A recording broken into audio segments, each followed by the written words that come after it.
Everyone, I am happy to do videos about any aspect of of Bitcoin. So I am going to give you a quick, tour to whatever of the last 21 years and give you some ideas of the stuff that's in my head in case you want to hear about it as it relates to Bitcoin.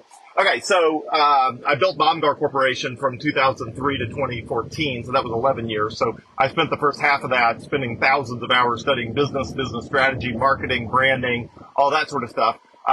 As soon as I hit the point of diminishing return on that, I spent thousands of hours studying politics, public policy, economics, human behavior, all that sort of stuff, which ultimately led to the 8 years I spent in the House of Representatives as an elected official. Then I spent thousands of hours studying startup societies, free private cities, network states, seasteading, free private cities, essentially all of the things that go into what we are doing on the island of Roatan in the Caribbean right now with Prospera, where I've been investing and spending time since 2017, and as full-time as president of Prospera, reporting to the founder, CEO, and chairman Eric Bremen for the last 3 years.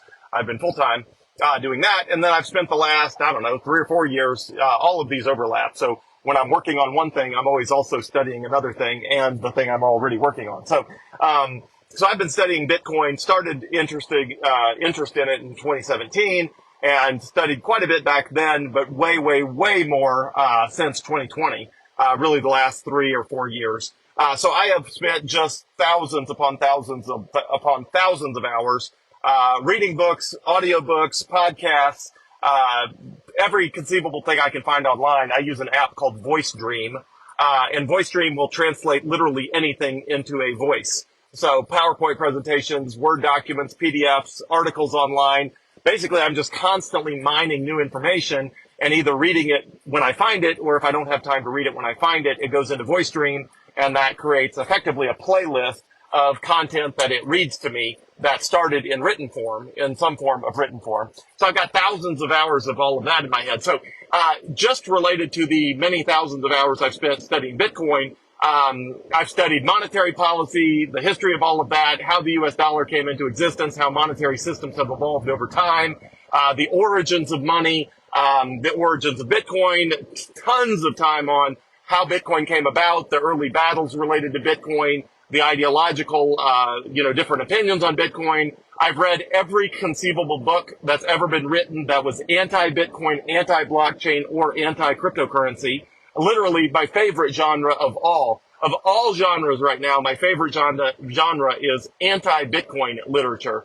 And the reason, of course, when you got 96% of your liquid net worth in something, if you're wrong about that bet, you really, really, really want to know it as soon as possible. And I just love reading anyone who thinks they found some sort of chink in the armor or some sort of reason that Bitcoin will not be the future monetary system of the world.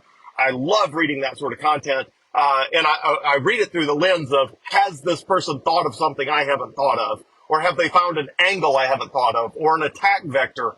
Or a possibility that things play out in a way that is different than what I anticipate? And I just love that genre. So when I'm looking through the latest editions on audible.com, or when I'm Googling the word Bitcoin and just reading all the recent articles of the last 24 hours or the last week or whatever it is, that's the number one thing I click on, is anything that is anti-Bitcoin. It doesn't matter who wrote it. The Guardian, Financial Times, anything that's written that is anti-Bitcoin is the very first thing I read, just to see if I'm missing something. And every time I read an anti-Bitcoin something, it makes me buy more Bitcoin, because I always come to the conclusion that, seriously, this is the best you could do. This is the strongest argument you have, is some lame new spin on something that I've heard 1,000 times before, that's been debunked a bunch more times, and all of that. So anyway, I've just got, thousands of hours in my head about monetary policy, monetary history, economics, monetary theory, what makes good money, the elements of a good money, how monies come into existence, why monies go out of existence, why good money replaces bad money, or the reverse in certain situations. I've just got all this stuff in my head, and I am happy to do Facebook videos about any of it. I enjoy doing videos, and the number one reason I don't do more of them is just because I can't think of anything I haven't talked about yet. And then when I think of something I haven't talked about yet, I fire up Facebook and I do a live video. So happy to do more videos. I just can't think of the things that I should do more videos about.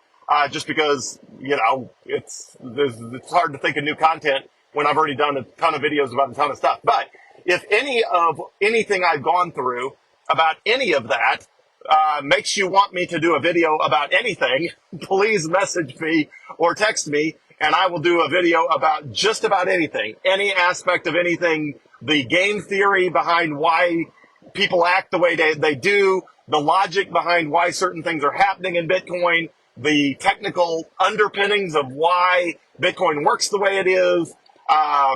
Anything you send me, if I think it has a broader audience than just a reply just to you, I will do a video about it. So if you got anything, send it my way. I enjoy doing videos.